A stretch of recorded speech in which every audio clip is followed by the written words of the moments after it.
Hello students, I am Suman Sharma. I welcome you all to my channel Holistic English and Science. Today I will teach you another poem from your book The First Flight, and the name of the poem is Animals, which is written by Walt Whitman. Student, before I start reading the poem, let's have a brief introduction about the poem. Actually जो ये pome है इसके through जो poet Walt Whitman है एक contrast बताते हैं animals और ह्यूमन बीइंग के बीच में। और जो पोइट होते हैं वो खुद भी बहुत बड़े एडमायरर होते हैं एनिमल्स के लिए। वो कहते हैं कि एनिमल्स में बहुत सारी ऐसी क्वालिटीज़ होती हैं, ऐसी वैल्यूज़ या वर्चूज़ होती हैं जो कि human being may have lost. अब ये कौन कौन सी क्वालिटीज़ जो पोइट को अच्छी लगती है एनिमल्स में, दीज आर, वो सेटिस्फाइड रहते हैं जैसे भी कंडीशन में हैं, वो कंप्लेन नहीं करते कभी नहीं। Animals are free from any greed, free from any ego, they are not restless. तो इन सारी क्वालिटीज़ की वजह से एनिमल्स में इतनी सारी क्वालिटीज़ की वजह से जो पोइट हैं, he has a strong desire to live with the animals. So with this brief introduction, let's begin the poem. I think I could turn and live with animals. They are so placid and self-contained. I stand and look at them long and long. तो यहाँ पे I refer कर रहे हैं poet Walt Whitman को refer कर रहे हैं, और इसमें प्लासिड का मीनिंग है काम और पीसफुल, बिल्कुल शांत। एंड सेल्फ कंटेन्ड का मीनिंग है सेटिस्फाइड और कंटेंटेड मीन्स संतुष्ट। सो ये दो डिफिकल्ट वर्ड्स थे इस टेंशा में। तो आई रेफर कर रहा है poet, I wish I could turn and live with animals. अब इस टेंशा में पोइट की एक स्ट्रॉन्ग डिज़ायर है कि आई कुड टर्न अवे का मीनिंग टर्न का मीनिंग टर्न अवे, कि पोइट चाहते हैं कि वो एनिमल्स के साथ रहें बट ह्यूमन बीइंग से टर्न अवे कर जाएं, दूर चले जाएं। अब वो एनिमल्स के साथ क्यों रहना चाहते हैं?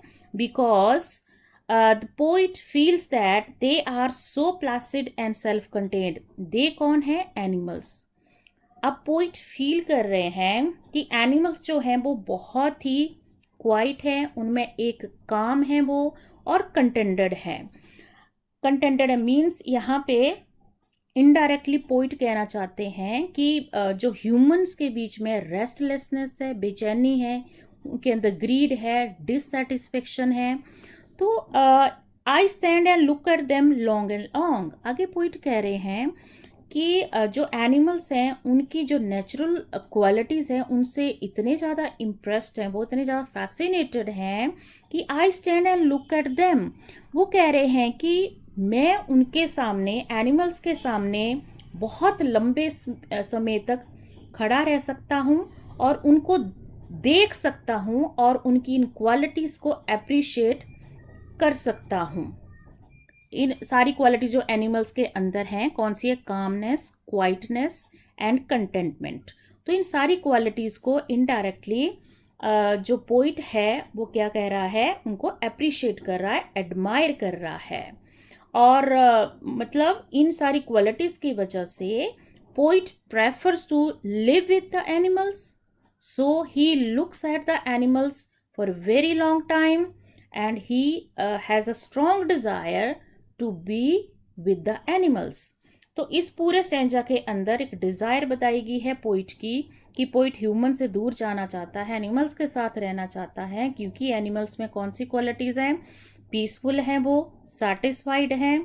पोइट बहुत ज़्यादा इम्प्रेस हैं, फैसिनेटेड हैं इन सारी क्वालिटीज़ की वजह से, और उनको बहुत लंबे समय तक वो वहाँ पे खड़ा होके देख सकता है और अप्रिशिएट भी कर सकता है। और इसकी वजह से वो प्रेफर करता है कि वो एनिमल्स के साथ रहे rather living with the humans. तो इसमें लिटरेरी डिवाइसेस भी यूज़ हुए हैं। वर्ड लॉन्ग यूज़ हो रहा है तो it is a repetition, and L जो लेटर है that is also being repeated here, so it is alliteration too. They don't sweat and whine about their condition. They don't lie awake in the dark and weep for their sins. They don't make me sick discussing their duty to God. Not one is dissatisfied, not one is demented with the mania of owning things. तो ये जो second stanza है, इसमें poet अपनी जो animals के लिए appreciation है उसी को कंटिन्यू कर रहा है, and which is in contrast to human beings. तो सबसे पहले हम वर्ड मीनिंग देख लेते हैं। वाइन का मीनिंग होता है कंप्लेन करना या कंप्लेंट। डिमेंटेड मीन्स मैडनेस, पागलपन। तो they means animals, they refer हो रहा है एनिमल्स के लिए। They don't sweat and whine about their conditions. जो एनिमल्स होते हैं वो सेटिस्फाइड हैं about their condition, so they don't complain या they don't crave for anything. उनको किसी चीज़ की जो उनकी कंडीशन है वो उसके साथ संतुष्ट हैं, और वो कभी वाइन कंप्लेन नहीं करते अपनी कंडीशन के बारे में। उनके पास क्रेज नहीं है किसी चीज़ के लिए। They don't have craze for anything. They don't lie awake in dark and weep for their sins. Sins का मीनिंग होता है बैड एक्ट्स, गलत चीज़ें करना, क्राइम्स। तो क्योंकि एनिमल्स जो होते हैं वो इनोसेंट हैं, ना समझ हैं, इसीलिए मासूम हैं, तो उन्होंने कोई सिन कमिट नहीं किया है या उन्होंने कोई क्राइम कमिट नहीं किया है। इसकी वजह से जब कोई क्राइम कमिट नहीं किया है तो उनके अंदर कोई सेंस ऑफ गिल्ट नहीं है, पछतावा नहीं है। तो उसकी वजह से वो रात को जागते नहीं हैं। ये नहीं है कि उनके सेंस ऑफ गिल्ट है या कोई पछतावा है, उन्होंने गलत काम किया, नहीं, कोई पछतावा नहीं है। इसीलिए वो रात को एक साउंड स्लीप सोते हैं। They don't make me sick discussing their duty to God. अब जब किसी ने कोई क्राइम कमिट किया होता है तो उसके अंदर एक सेंस ऑफ गिल्ट रहती है, एक पछतावा रहता है। तो वो क्या करता है कि अपनी फॉरगिवनेस के लिए, अपनी भूल के लिए, भूल माफ़ करने के लिए गॉड के सामने प्रे करता है। तो क्योंकि एनिमल्स ने कोई सिन या कोई क्राइम कमिट नहीं किया है, वो इनोसेंट हैं, क्लियर हार्टेड हैं, क्लियर माइंडेड हैं, तो they don't pray to God for forgiveness. Not one is dissatisfied, not one is demented with the meaning of owning things. अब जो एनिमल्स होते हैं दे आर कंटेंटेड, दे, अब उनके पास कोई मैडनेस नहीं है। किस ये मैडनेस नहीं है? जैसे ह्यूमंस हैं, ह्यूमन हमेशा उनके अंदर एक क्रेज होता है, ये एक मटेरियलिस्टिक रेस होती है कि मैं ज़्यादा से ज़्यादा मटेरियलिस्टिक पोजेशन हासिल कर लूँ, ज़्यादा से ज़्यादा चीज़ों को गैदर करूँ, अकमुलेट करूँ। इस रेस की वजह से, इस कंपटीशन की वजह से, पागलपन की वजह से, जिसको मटेरियलिस्टिक रेस बोलते हैं, ह्यूमन जो हैं वो मैडन हो चुके हैं, उनके अंदर पागलपन आ चुका है। इसीलिए ह्यूमन रेस्टलेस हैं, अनलाइक एनिमल, क्योंकि वो सेटिस्फाइड है, संतुष्ट है, उनके अंदर कोई मैडनेस नहीं है। किसके लिए मैडनेस नहीं है? मटेरियलिस्टिक पोजीशंस के लिए, मटीरियलिस्टिक पोजीशन के लिए। वो अपनी जो कंडीशन है, जैसा है, उसमें बहुत सेटिस्फाइड है। The meaning of owning thing, मसलन ज़्यादा से ज़्यादा मटेरियलिस्टिक चीज़ों को अकमुलेट करना, अपना कंफर्ट्स को पाना, अपनी लग्जूरियस लाइफ जीना, ये ह्यूमन बीइंग्स के ट्रेट बन चुके हैं, अनलाइक एनिमल्स। तो इस पूरे स्टिंजा में नटशेल में बात करी जाए तो stanza actually in fact commenting on the materialistic race among human beings to accumulate more and more things. Not one kneels to another, nor to his kind that lives thousands of years ago. Not one is respectable or unhappy over the whole earth. So they show their relation to me, and I accept them. They bring me tokens of myself. They evince them plainly in their possession. अब poet Walt Whitman actually through this stanza wants to go and live with animals. But before that difficult word meaning कर लेते हैं। नील का meaning होता है bend, घुटने टेकना। Second is accept का मतलब होता है, accept means appreciate.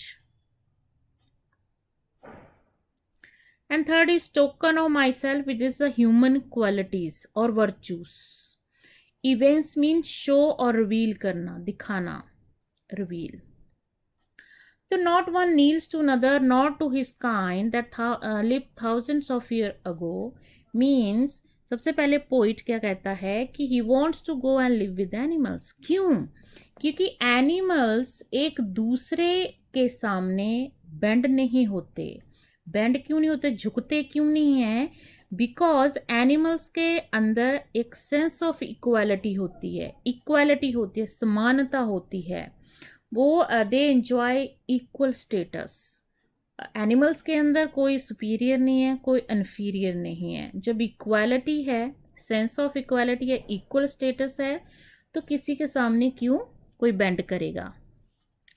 Not to his kind that lived thousands of years ago. अब ये एंशियंट टाइम की बात हो रही है.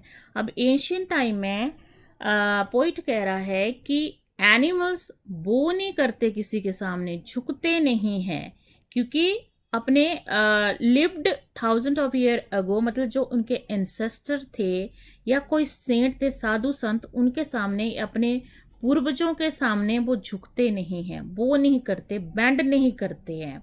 वो उनको उनकी इमेजेस लगा के या फोटो लगा के उनकी पूजा नहीं करते हैं एनिमल्स.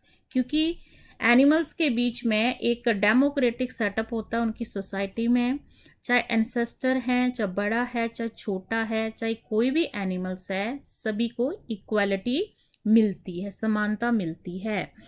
तो जो कहते हैं कि एंशियंट टाइम में जो उनके एंसेस्टर रहते थे या सेंट थे, उनके सामने भी एनिमल्स क्या करते हैं, वो नहीं करते हैं, झुकते नहीं हैं, उनकी इमेजेस को पूजते नहीं हैं. अब क्यों? क्योंकि animals have such a sense of equality कि not one is respectable or unhappy over the whole earth. अब क्या होता है, जैसे ह्यूमन के बीच में हम कहते हैं कि हम बड़े हैं, हमारे को रिस्पेक्ट दीजिए, हमारी को इज्जत दीजिए. तो एनिमल्स के बीच में एक एनिमल दूसरे से क्लेम नहीं करता कुछ, मुझे रिस्पेक्ट मिले, मुझे इज्जत मिले. Unhappy over the whole world, ना ही वो कभी सौरों में जीते हैं, दुख में जीते हैं. मीन्स किसी के एक सौरों का कोई अनहैप्पीनेस नहीं है उनके बीच में. They are happy and they share the equality या equal status among themselves. They show their relations to me and I accept them. अब इसमें पोइट कह रहा है कि पोइट एक्सेप्ट का मतलब होता है अप्रिशिएट कर रहा है. किसको अप्रिशिएट कर रहा है? The social relationship of equality that exist among the animals. कि एनिमल्स के बीच में जो एक रिलेशनशिप है ऑफ इक्वालिटी का, उसको बहुत अप्रिशिएट करते हैं, उसकी तारीफ करते हैं और कहते हैं कि मैं इनको ऐसे रिलेशंस को एक्सेप्ट करता हूँ, अप्रिशिएट करता हूँ और मैं उन एनिमल्स के साथ रहना चाहता हूँ. They bring me tokens of my self, they events them plainly in their possessions. अब टोकन ऑफ माई सेल्फ बहुत बार आ जाता है क्वेश्चन. ये token of my self imply कर रहा है कि the virtues of human being, virtues, qualities और वर्चूज एक ही बात होती है कि ह्यूमन बीइंग्स की क्वालिटीज और वर्चू. अब ये वर्चू कौन कौन से होते हैं? Containment, equality, innocence, sincerity, calmness. वो कहते हैं कि ये जो सारी क्वालिटीज थी, ये ह्यूमन बीइंग्स के बीच में हुआ करती थी पहले. ठीक है, ये शो का मतलब दे शो, ह्यूमन बीइंग्स के बीच में ये सारी क्वालिटीज होती थी, ये सारे वर्चूज होते हैं.